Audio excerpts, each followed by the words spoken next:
Bueno, muy buenas tardes, bienvenidos a otro encuentro, como es habitual todos los lunes, a las 14 horas, en este caso en un día especial por el feriado que compartimos en el día de ayer, pero para compartir con todos ustedes un poco la actualidad normativa. Hoy nos va a acompañar el doctor José Zavala, como ustedes saben. El doctor es socio del estudio Adrogué Márquez, Zavala y Asociados, es especialista en atención a empresas, en materia de derecho laboral individual y colectivo y derecho en la seguridad social. Es profesor de la Facultad de Ciencias Económicas en posgrado de Dirección Estratégica y además actualmente profesor adjunto en la materia de Dirección Estratégica de Recursos Humanos. También nos va a acompañar el doctor Guido Girola, que es traumatólogo laboral, auditor, legista, que ha gerenciado las áreas de salud de Telecom, experta RT, y actualmente lidera el área de salud de Genia.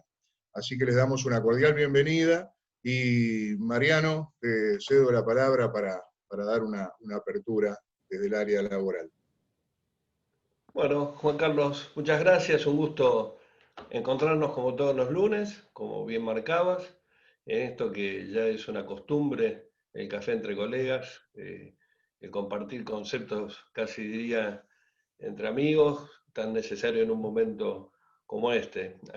Y digo amigos muy propiamente porque la verdad que están transcurriendo en esta sala virtual, en este espacio virtual, mucha gente con la cual tenemos una relación muy estrecha y la estamos de alguna manera cultivando de este modo. Así que sin mucho más trámite, dándole la palabra a José. Adelante. Muchas gracias, Adra. Muchas gracias, Byton. Hasta luego. Bueno, ¿cómo están? Buenas tardes, buen comienzo de semana. Bueno, de nuevo, gracias a Adra y gracias a Byton por esta oportunidad. Y la idea es hacer, como decía Mariano y Juan Carlos, un repaso por lo que han sido las novedades normativas más significativas de estos últimos 7 días, digamos, desde la última charla que fue el día 10, en donde hubo algunas novedades, digamos, previstas, por llamarlo de alguna manera, aunque estaban esperando que ocurrieran, como es la publicación de la ley de teletrabajo, sobre la cual vamos a dedicarle algunos minutos, más allá de que da como para un seminario completo, y algunas otras normas que creo que es importante repasar como para que ustedes estén enterados de ellas y en la medida de sus necesidades profundicen en su lectura o análisis. Bueno, la semana vamos a darle un orden cronológico, más allá de algún salto que vamos a dar con motivo de alguna norma en particular. Digamos que la semana arrancó el 11 de agosto, al próximo pasado, con una disposición 16 del 2020 de la Gerencia General de la Superintendencia de Riesgo del Trabajo, que publicó un protocolo general para la prevención del COVID-19 con una guía de recomendaciones para una reincorporación gradual y responsable del trabajo. O sea, es una guía, digamos, que tiene una buena cantidad de puntos, básicamente de medidas generales de prevención, de capacitación, con difusión permanente de las medidas de prevención y concientización, cómo hacer la reincorporación gradual de trabajadores, bueno, temas vinculados con la distancia de seguridad, gestión de novedades, ingreso a planta, higiene y cuidado personal. O sea, toda una serie de cuestiones que están vinculadas y son muy importantes con lo que puede llegar a ser el trato de las situaciones de prevención y atención de casos sospechosos o confirmados de personas que puedan haber contraído el COVID-19, así también como de los contactos estrechos con estas personas. No voy a hacer una lectura ni un análisis de todo el protocolo porque tiene creo que 45 páginas, sugiero la lectura y aparte me imagino que la mayoría de sus departamentos de higiene y seguridad y de medicina del trabajo lo deben tener presente y lo van a considerar para los protocolos internos. Pero sí hago hincapié en 3 cuestiones que menciona el protocolo que tienen que ver con el hecho de la prevención ante casos sospechosos de COVID-19 o confirmados, como así también el caso de contactos estrechos. En los apartados correspondientes del protocolo se dice que en el caso de aquellas personas que puedan tener síntomas sospechosos de COVID, hasta tanto no se les haya hecho el análisis, o sea, más allá de todo el proceso de separación de lo que es la fuerza de trabajo y de aislamiento, se dice que hasta que no haya un resultado negativo del análisis o el alta médica, la persona no debe ingresar al establecimiento. Esto que yo les estoy diciendo parece una verdad de perogrullo, pero en un minuto se van a entender por qué se los estoy comentando. Lo mismo se plantea con relación al tema de las personas que puedan calificarse como contactos estrechos de personas sospechosas o que hayan contraído COVID-19. O sea, se sujeta o se recomienda que no ingresen al establecimiento hasta tanto no se cuente con un diagnóstico negativo de haber contraído COVID-19.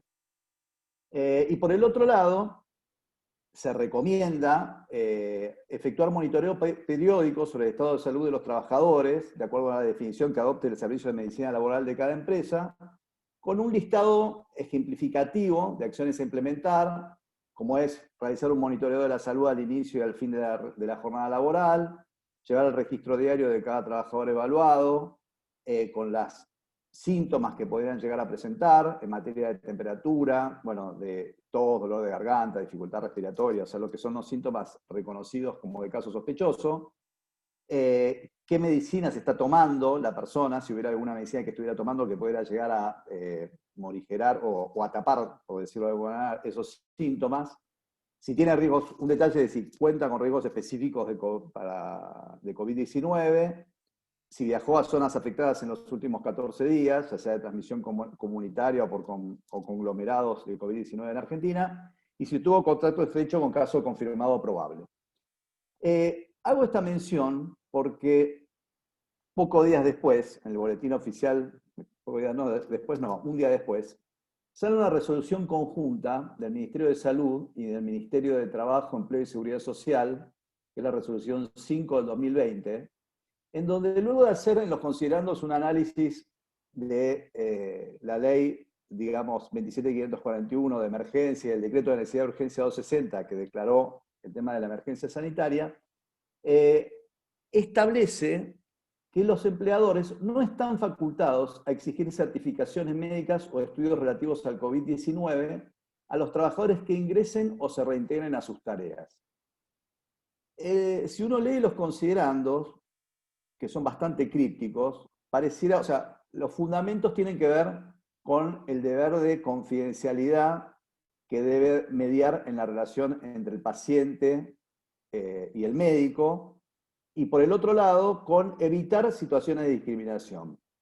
La verdad que es una norma, voy a tratar de dar alguna explicación práctica o alguna solución práctica, pero que desde mi punto de vista es absolutamente contradictoria, y por eso hice la lectura de los protocolos o del protocolo publicado por la Superintendencia de Riesgo del Trabajo, es contradictoria con las medidas que se pretende que el empleador adopte a los fines de evitar la propagación del COVID. O sea, la pregunta es, si yo no tengo la posibilidad de requerirle al trabajador que tenga un certificado médico donde determine ante una situación, supongamos, sospechosa, que no cuenta con el COVID-19, o de someterlo, o requerirle que se someta a un estudio a los fines de determinar si padece o no padece el virus, pareciera que no me están permitiendo cumplir con un derecho básico que surge de la Ley de Contrato de Trabajo, que es el derecho del control que tiene el empleador sobre la salud del trabajador, y con un derecho más específico, pero que en este momento tiene una entidad muy importante, que es el deber de seguridad en el trabajo, que se pone en cabeza del empleador, como podemos haber visto en estas recomendaciones, por ejemplo, que brinda la Superintendencia de Trabajo a través de la disposición que acabamos de mencionar. Entonces, como solución pragmática, lo que no se está pudiendo, o lo que la resolución impide, es que uno le exija al trabajador esas certificaciones médicas o estudios relativos al COVID-19, con lo cual la primera posibilidad es requerirle la conformidad, que me parece que es importante a los fines de evitar la controversia con el cumplimiento o no de esta resolución, requerirle la conformidad al trabajador para poder realizar estos estudios, digamos. Pero básicamente es una norma muy discutible desde mi punto de vista, y que entiendo que va a requerir algún tipo de aclaración de parte de la autoridad de aplicación, del Ministerio de Salud y del Ministerio de Trabajo, Empleo y Seguridad Social, porque a mi entender, más allá de que uno le quiera dar una lectura limitada, de decir que, bueno, no es exigible, pero sí podría llegar a contarse con esa información si el trabajador la presta, o situaciones de este tipo de cosas, pareciera como que contradice la obligación el deber de seguridad que el propio empleador le debe dar a su fuerza de trabajo. Bueno, siguiendo. Salió en el boletín oficial del día 12 de agosto la Resolución General 4792 del 2020 de la Administración Federal de Ingresos Públicos, donde se establecen qué condiciones tienen que cumplir aquellos empleadores que pidan créditos a tasa subsidiada en el marco del programa de asistencia al trabajo y la producción del decreto 332, modificado por el decreto 376. Rápidamente, este beneficio, o sea, ¿quiénes pueden acceder a este beneficio? Empresas que cuentan con menos de 800 trabajadores y trabajadoras, que desarrollen como actividad principal al 12 de marzo alguna de las mencionadas por las decisiones administrativas como actividades afectadas, digamos, como consecuencia de la pandemia, desde el momento del dictado del decreto 332 y hasta la fecha. Se pone como requisito para acceder al crédito una variación positiva de hasta el 30%, ¿ok? Tomando el periodo junio de 2019 con junio de 2020. Para aquellas empresas que hayan iniciado sus actividades a partir del 1 de enero de 2019 y hasta el 30 de noviembre, la comparación se toma sobre la base de la facturación del mes de diciembre del 2019 contra la facturación del mes de junio del 2020. No resultan elegibles aquellas empresas que puedan estar en situación crediticia publicada por el Banco Central 3, 4, 5 o 6. Y el monto que se les va a reconocer en materia de crédito a quienes quieran acceder al mismo es la sumatoria del 120% del salario mínimo vital y móvil por cada trabajador o trabajadora que integre la nómina el 31 de mayo del 2020. En ningún caso esta sumatoria puede exceder el salario neto de cada uno de los empleados y empleadas de la empresa a esa misma fecha, en caso de que este número total sea menor al de 120% del salario mínimo vital y móvil por cada trabajador. Y se recomienda, a los fines del otorgamiento de crédito, que no sean tomados en cuenta los salarios o aquellos trabajadores cuyo salario bruto al mes de mayo de 2020 supere la suma de 140.000 pesos. Este crédito depende de la variación que haya tenido la facturación, va a ser, digamos, va a contar con una tasa del 0%, si la variación de la facturación fue del 0 a 10%, si la variación positiva fue entre el 10 y el 20, la tasa va a ser del 7,5% anual, y si fue entre el 20 y el 30%, la tasa va a ser del 15% anual. Con un periodo de gracia de 3 meses para su devolución y un periodo para, digamos, ser reintegrado máximo de 12 meses, sujeto a los intereses que acabamos de ver, de acuerdo a la facturación. Bueno, el 14 de agosto, en 2 minutos vamos a tratar de hablar de esto, finalmente fue publicada la ley 27.555, que es la ley que regula el régimen legal de teletrabajo. Primera cosa importante, como para ganar tiempo y decir, tenemos un poquito de espacio como para estudiar el tema. La vigencia de la ley se fija una vez transcurridos los 90 días contados a partir de la fecha en la que se determine la finalización del ASPO. Ustedes saben que hoy conviven el ASPO, el aislamiento social preventivo obligatorio, y el DISPO, que es el distanciamiento social preventivo y obligatorio. Bueno, indudablemente cuando empezaron a trabajar sobre esta ley no tuvieron en cuenta que esta situación dual. La interpretación que nosotros tenemos es que para que sea aplicable la ley, tiene que haberse relevado a todo el país, no como ahora que es parcialmente, de la situación de ASPO. Hasta tanto ello no ocurra, o sea, como es una ley nacional, entendemos que mientras que exista alguna zona geográfica que esté dentro de lo que es el ASPO, del aislamiento social preventivo obligatorio, la ley no va a comenzar a regir. Algunos tips, porque no da para mucho más que eso, digamos, el tiempo. Bueno,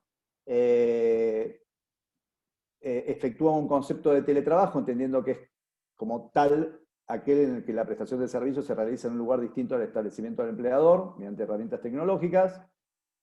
No está establecido qué sucede en los casos de prestación parcial. Se supone que eso debe ser tratado en la reglamentación, porque tal cual como está redactada la ley, la prestación por un día al mes, por decir un ejemplo así muy burdo, podría ser conceptualizada como teletrabajo. Entonces lo que se está esperando es que la reglamentación aclare esto y establezca un mínimo como para que se pueda llegar a considerar aplicable la ley, por debajo del cual no sería aplicable.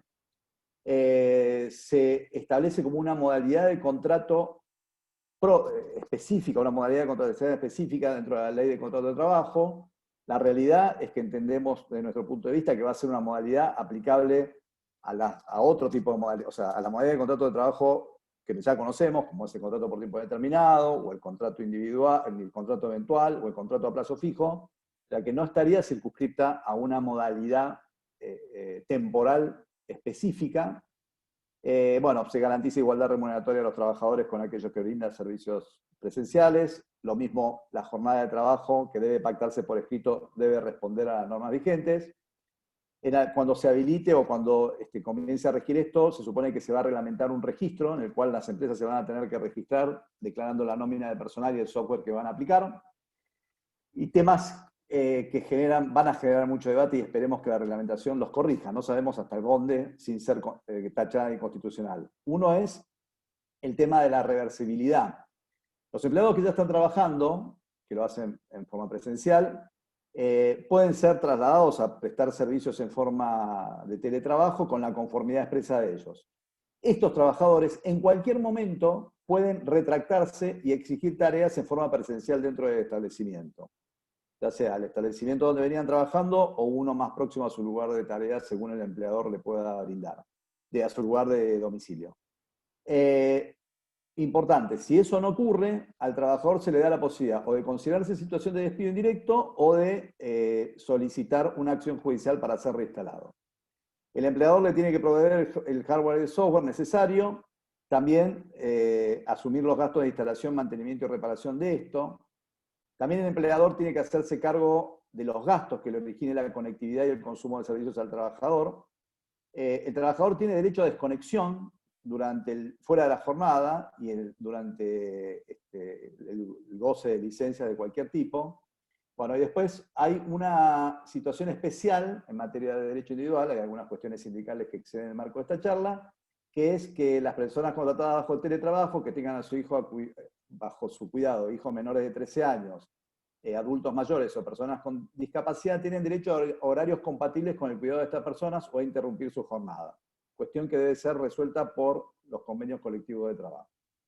Bueno, y por último, en el día de domingo se publicó el decreto 677 de 2020, que prorrogó hasta el 30 de agosto las situaciones de distanciamiento social preventivo y obligatorio y aislamiento social preventivo y obligatorio, en condiciones semejantes a las que veníamos viendo con las normas anteriores. Recuerden que la mayoría del país está en condición de distanciamiento, salvo lo que es el AMBA y algunas localidades de la provincia de Jujuy, de Santa Cruz, de Río Grande, de La Rioja, de Salta y de Santiago del Estero. Y el criterio general es que, como reglas comunes a ambas actividades, que el uso de transporte público queda reservado exclusivamente para quienes brinden actividades esenciales, que no pueden circular personas que se consideren casos sospechosos ni casos confirmados de COVID-19, que se mantiene la protección para las personas comprendidas en la resolución 207, esto es, los adultos mayores de 60, embarazadas y personas incluidas en grupo de riesgo, y las personas que están al cuidado de hijos, hijas o adolescentes cuyo ciclo lectivo se encuentra suspendido. Bueno, les agradezco mucho. Esto es más o menos el resumen de la actualidad normativa que ha tenido lugar desde la semana pasada y hasta hoy. Y cualquier duda quedo a disposición. Muchas gracias, José. Sí, ya están habiendo algunas preguntas. Le comentamos a los participantes que las vamos a hacer en el debate del cierre. Muchas gracias por lo esclarecedor del panorama. Ahora le damos la bienvenida entonces al doctor Guido Girola. Hola, buenas tardes. Quiero agradecerle a Adra y a Byton la invitación. Intentar ya compartir.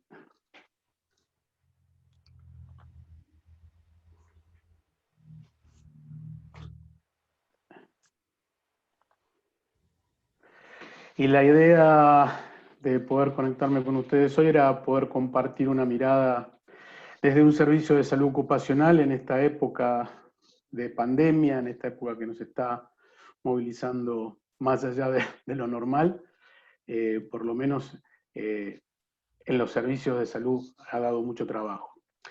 Intenté originalmente tratar de ir dándole como una agenda, paso a paso, de lo que fue desde marzo el inicio de esto. Algunas cosas sí las pude focalizar por mes, otras van a tener una continuidad y una linealidad que es inevitable porque ya lo vamos a ver, pero esto fue cambiando y todos lo fuimos padeciendo, estos cambios y estas modificaciones. Lo primero que quise poner era la conformación de un comité por parte de Geneia, y la fecha no es caprichosa. El 3 del 3 estábamos tratando de armar ya definitivamente un comité de prevención de esto, y si voy a ser honesto con mi director y con todos, que me pareció una barbaridad de temprano, y sin embargo demostró que sí, que valió la pena por el hecho de estar bien parados para empezar a recibir todos estos cambios y toda esta cosa que nos iba a llevar. En marzo pudimos empezar a desarrollar el protocolo de actuación a partir de la formación del comité, de empezar a ver también qué consejos reales estábamos recibiendo desde la OMS, desde el Ministerio de Salud, y empezar a consensuar junto con aquellos que ya habíamos aprendido, de los que transitamos en el 2009, otro embate viral importante como fue la gripe.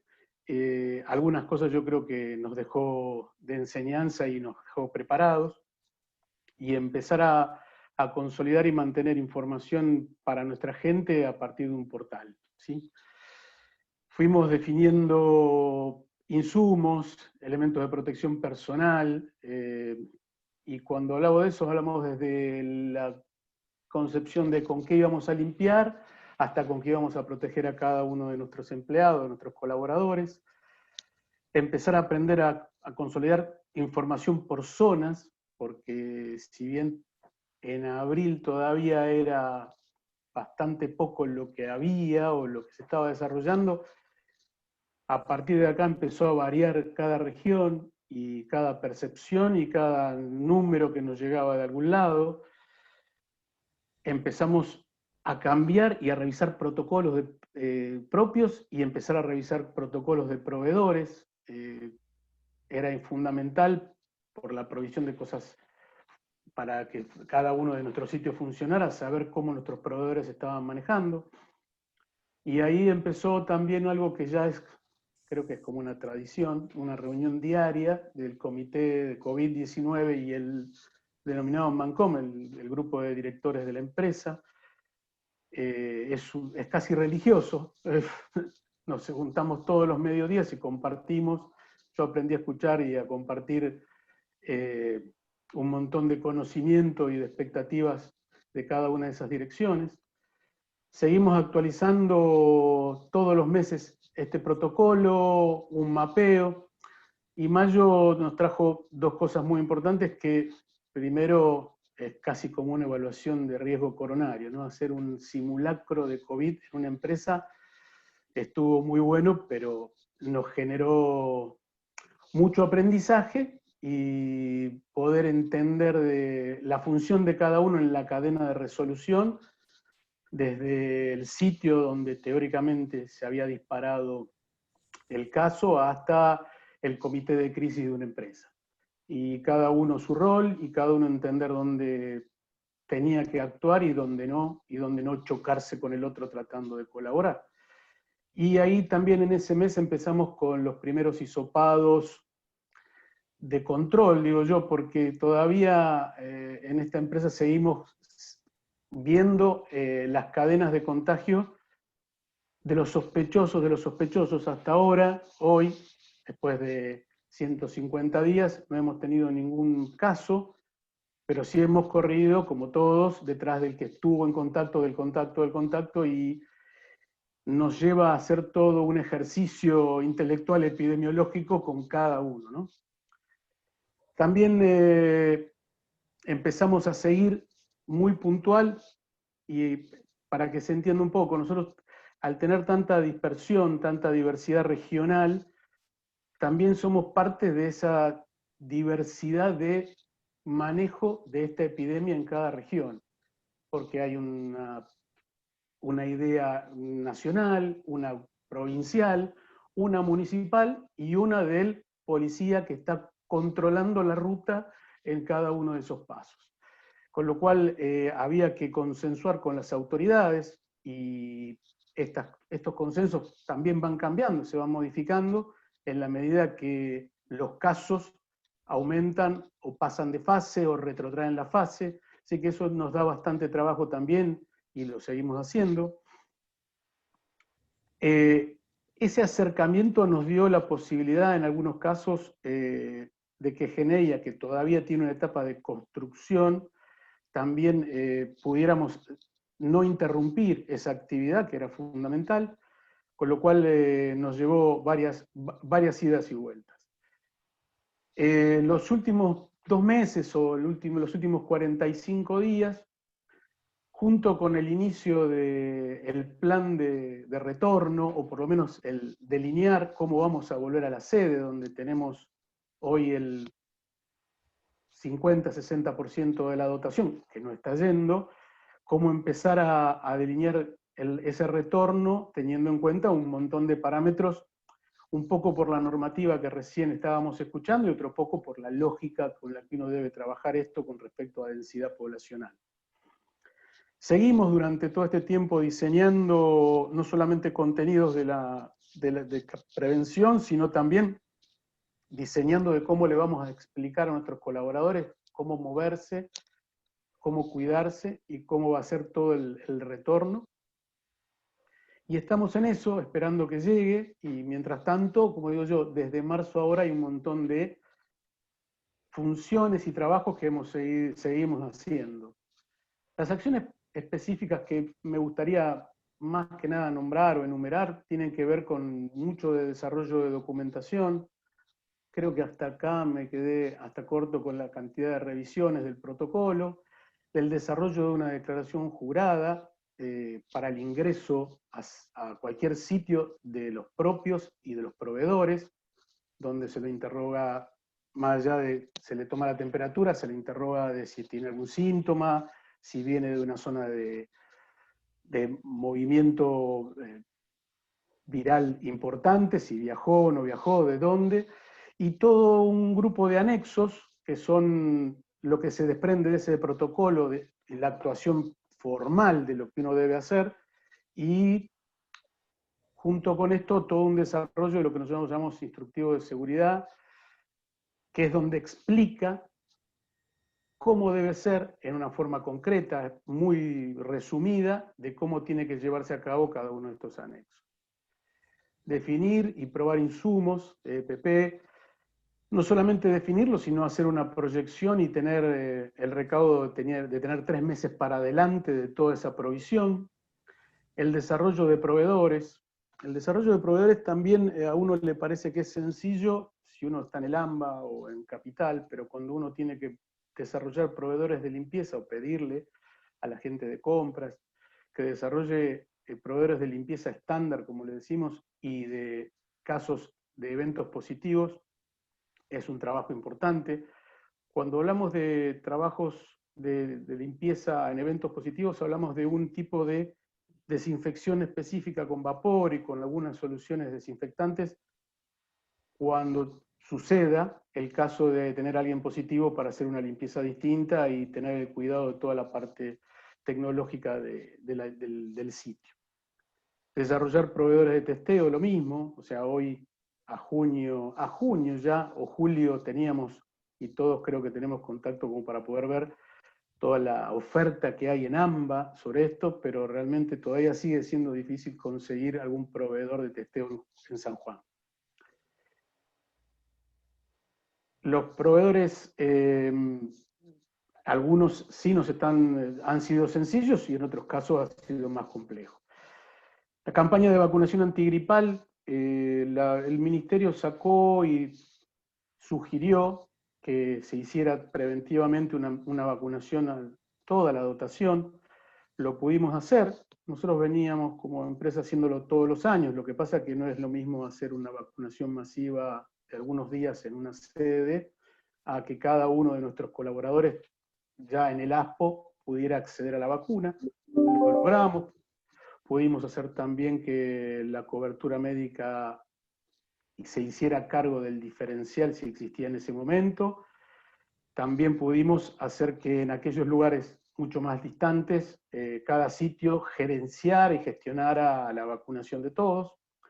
Y como les decía antes también, dentro de esas acciones específicas, el diseño y el desarrollo de las comunicaciones para que a nuestra gente le quedara claro y específico cómo trabajar y cómo cuidarse.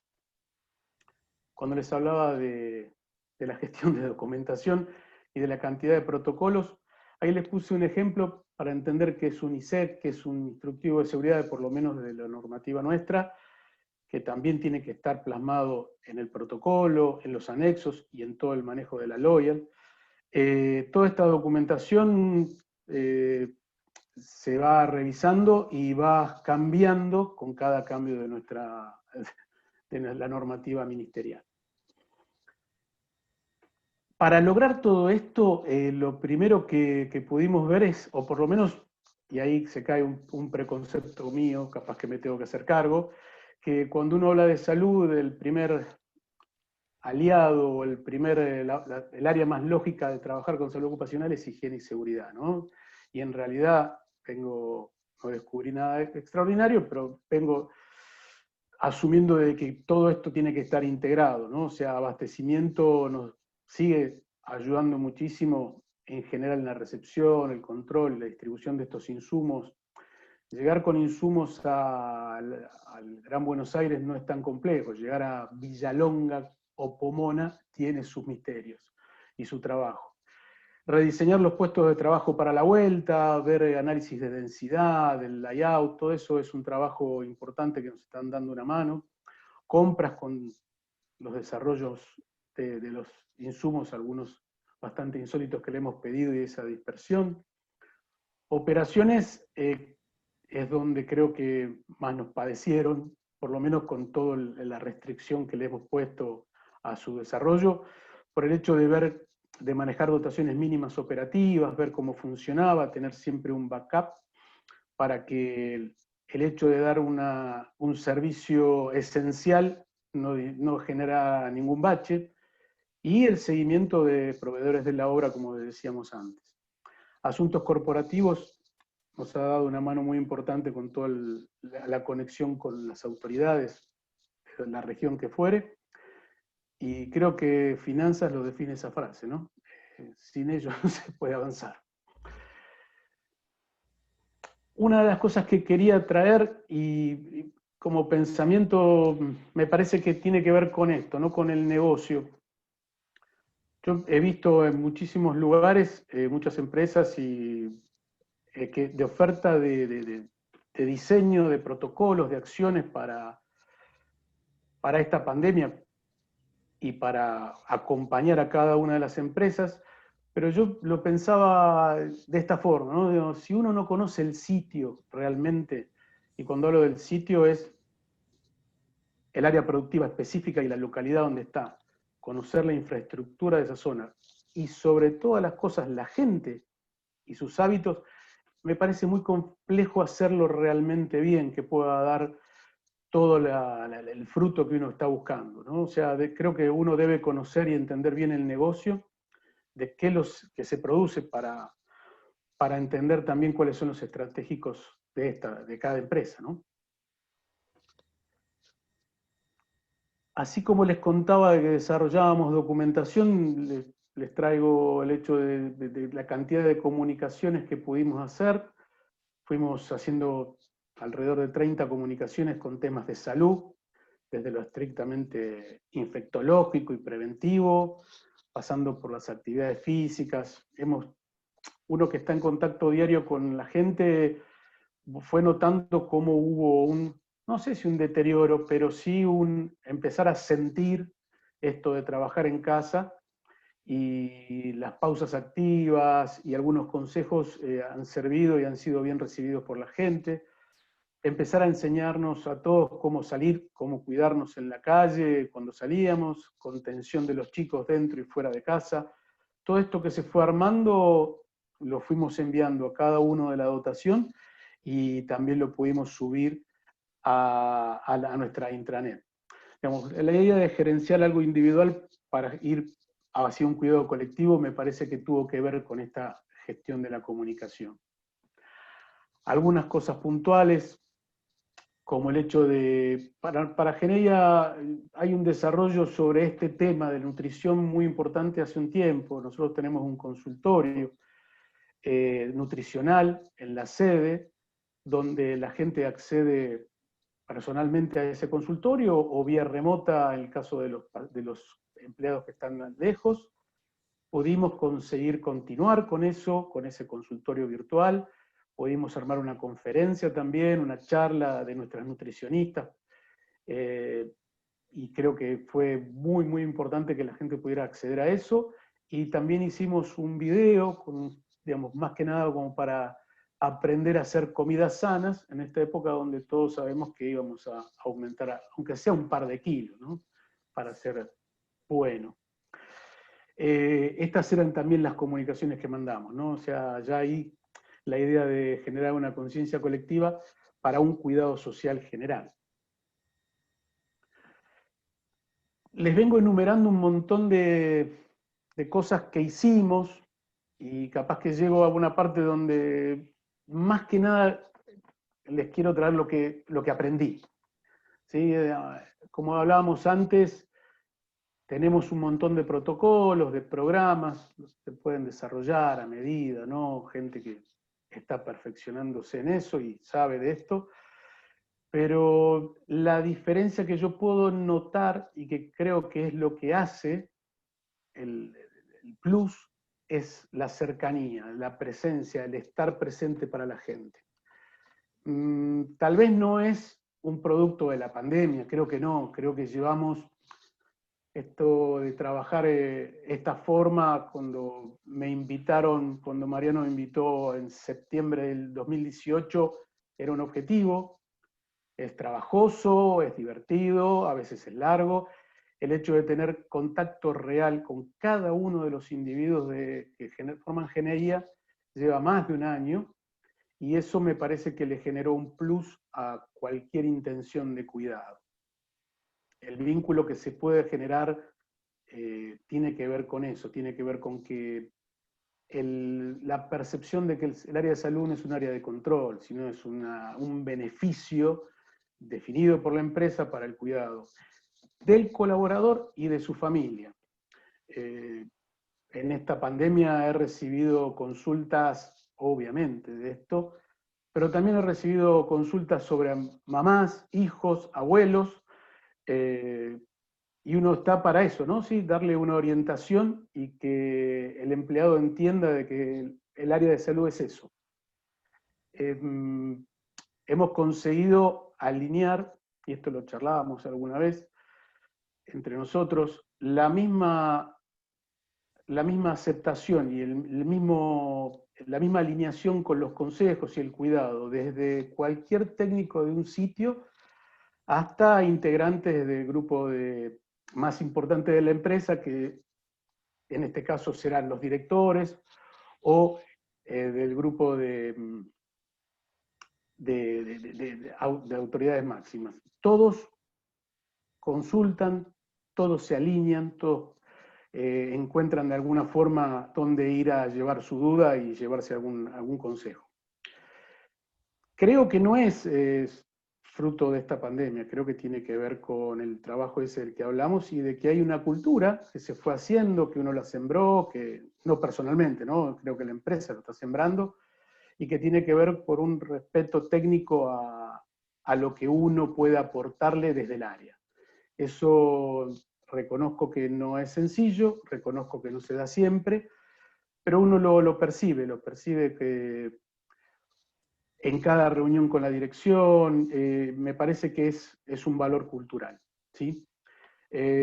Resultado, lo sintetizo así, generar confianza con el empleado, que perciba el cuidado, que realmente se está trabajando para él.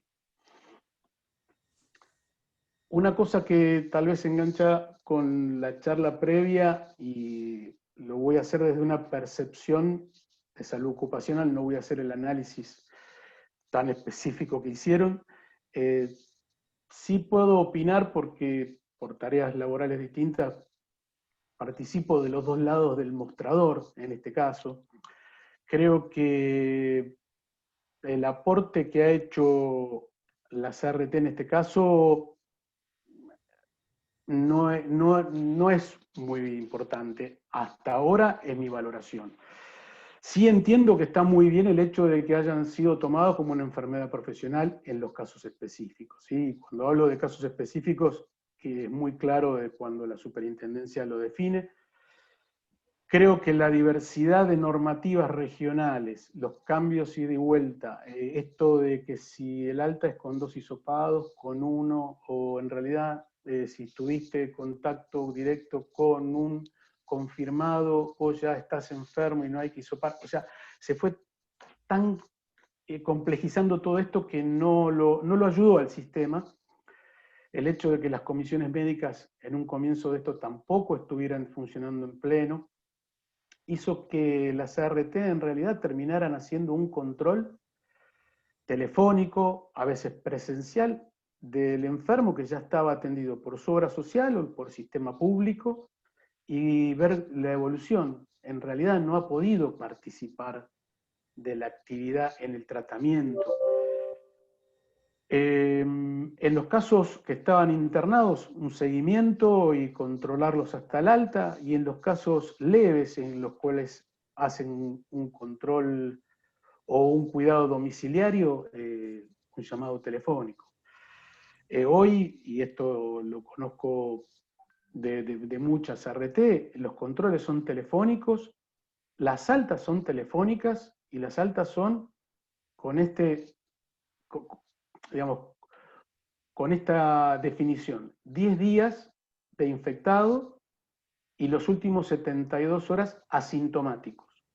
Con esa premisa, las CRT están dando las altas, ¿sí? Con lo cual creo que no han intervenido ni han hecho nada demasiado productivo en la evolución de la enfermedad.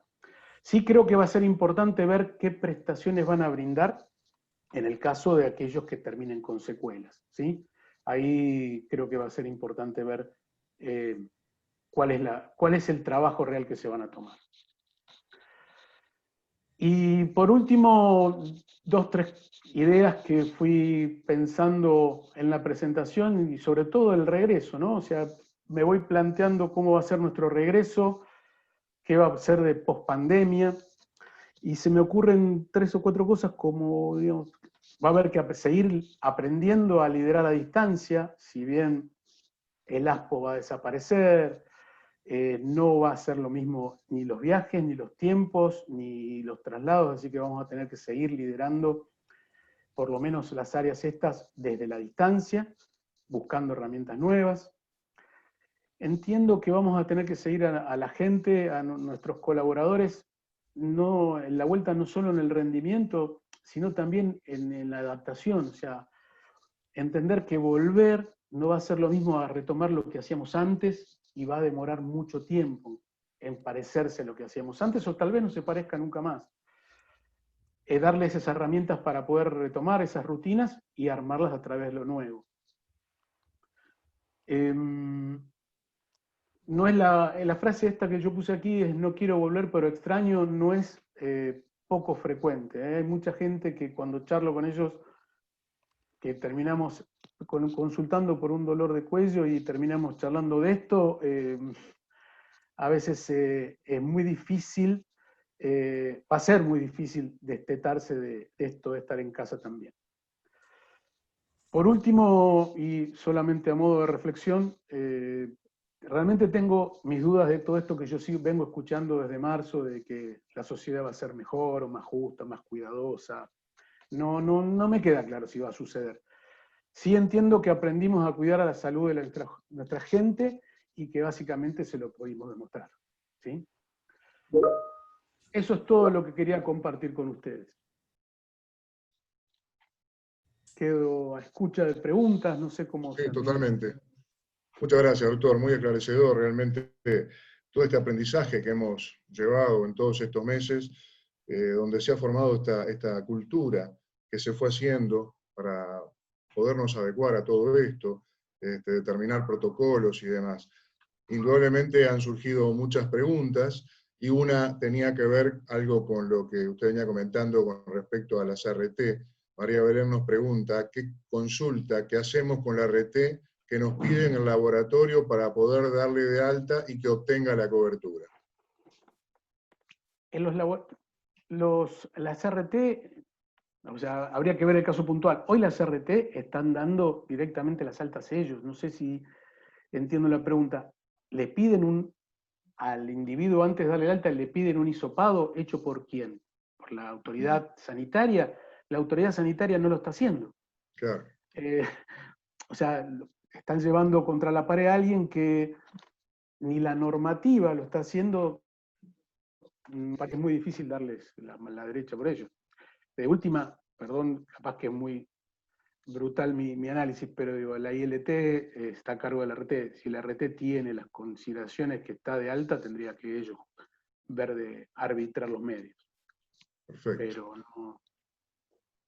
Hay algunas preguntas para el doctor Zavala también, con respecto al teletrabajo. Si puede el trabajador solicitar estar bajo esta modalidad, habiendo sido presencial hasta marzo del 2020. Bueno, tiene que haber conformidad. Hay muchas preguntas con esto. Sí, sí, el teletrabajo es difícil hablar de teletrabajo en 5 minutos. Pero digamos, a ver, el trabajador puede solicitarlo, pero la conversión del trabajo presencial en teletrabajo, en la medida que no sea una condición de ingreso, requiere la conformidad de las dos partes. O sea, no hay... mantiene el derecho a pedir la reversibilidad. O sea, si él empezó como trabajador presencial y presta conformidad para pasar a trabajar bajo la modalidad de teletrabajo, mantiene el derecho a pedir la reversibilidad, como lo comenté, y el empleador la obligación de darle tareas en el establecimiento de prestados servicios o en uno cercano a su domicilio, salvo que haya razones fundadas para no poder hacerlo, cosa que no está determinado por la ley y seguramente va a generar unos cuantos conflictos, porque la condición de la negativa infundada, como les decía antes, es que el trabajador se pueda dar por despedido o una acción judicial de reinstalación en trabajo presencial. Pero per se no tiene un derecho, digamos, unilateral el trabajador para decir quiero ser teletrabajador a partir de mañana, supongamos, si no hay conformidad de su empleador. Algunas preguntas que tienen que ver con el 223, hay muchas, quizás por razones de tiempo no podremos contestar a todas, pero hoy algunas. Hay noticias sobre la posibilidad de mantener suspendidos por 223 bis a empleados fuera de convenio, que desde abril hasta ahora están sin prestar servicios. Me pasa lo mismo que a ustedes. Yo leo en los diarios todos los días. El otro día leí una conferencia de prensa del ministro de Trabajo que felicitaba efusivamente a la UIE y a la CGT por haber llegado a un acuerdo por la prórroga de las suspensiones, pero yo todavía no la vi, digamos. O sea, y no ha salido tampoco la resolución que establezca la prórroga del procedimiento de adhesión automático de las empresas a las suspensiones. Entiendo que si se dijo públicamente que existía, debe estar por salir publicada en breve, digamos. Pero por ahora no salió publicada. Una pregunta para el doctor Girola, que tiene que ver con esto de que en la presentación, todo lo que él realizó, no habló mucho de recursos humanos. ¿Está fuera de este equipo, el área? No. Yo pertenezco a recursos humanos, ¿sí? Y trabajo en sede y desde casa alineado a todas las directivas de recursos humanos. Sí. Perfecto. Sí. Acá, si el trabajador, esto para José, si al trabajador le niegan la posibilidad de hacer teletrabajo una vez pasada el ASPO, ¿no? ¿Puede solicitar pasar a media jornada, part-time, y no continuar con jornada completa? No, a ver, no. Digamos, las condiciones en general, salvo situaciones excepcionales que están previstas por la ley específicamente, las condiciones de contratación de un trabajador se mantienen, salvo acuerdo en contrario, de partes, o modificación dispuesta por el empleador con ciertas limitaciones que tienen que ver con el ius variandi, ¿no? O sea, que son las propias de la ley de contrato de trabajo, pero no, digamos. Salvo que la persona, que no conozco ningún caso particular, esté comprendida en un convenio colectivo que prevé alguna situación de este tipo en alguna circunstancia particular, pero si no hay ninguna norma específica que se le aplique, no. Claro, perfecto.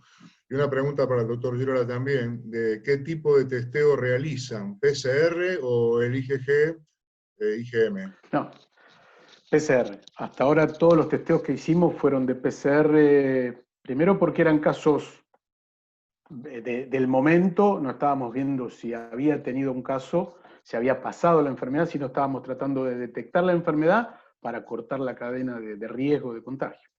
Uh-huh. Bueno, agradecerles a ambos la presentación tan esclarecedora, tan rica. Que no, estamos un poco fuera ya de horario, lamento si quedó alguna pregunta pendiente, trataremos de responderla por el grupo. Así que les agradecemos muchísimo de la participación de todos ustedes y volvemos a encontrarnos el próximo lunes a las 14 horas para compartir este pod laboral habitual que ya venimos realizando. Mariano. Sí, nada, también me sumo al agradecimiento y una reflexión final. Parece que hubiéramos tocado dos temas que no están muy ligados entre sí y están directamente conectados. O sea, el teletrabajo nos estamos olvidando que tiene en su fase de beneficio hacia las personas una incidencia muy grande en la liberación de tiempos, y la liberación de tiempos usado de manera responsable hace con una buena orientación al cuidado de la salud de las personas. Nos permite hacer actividad física, nos permite hacer otro tipo de actividades que por ahí no esté tan ligado con lo físico, pero sí con lo intelectual, y nos permite mantenernos de alguna manera más alineados en nuestra vida privada y profesional. Entonces, la verdad es que todos estos fenómenos que se están dando, insisto, no son comportamientos estancos, hacen a la dinámica de las relaciones laborales, pero fundamentalmente a todos los institutos que comprende la familia de recursos humanos, y el desafío es verlos funcionar juntos, y el desafío es seguir tratándolos de una manera positiva, optimista, más allá de los escollos que pueda generarnos alguna interpretación normativa futura. Por mi lado, muchas gracias de nuevo y espero verlos el próximo lunes. Gracias, Juan Carlos. Un gusto, Mariano, y hacerle llegar también al doctor Girola y al doctor Zavala el agradecimiento que nos están por chat de todos los participantes, que ha sido sumamente esclarecedor los temas que se trataron. Así que también muchas gracias a todos y nos vemos el próximo lunes. Muchas gracias, Juan Carlos, y gracias, Mariano. Chao, hasta Chao, luego. hasta luego. Que estén bien. Igualmente ustedes.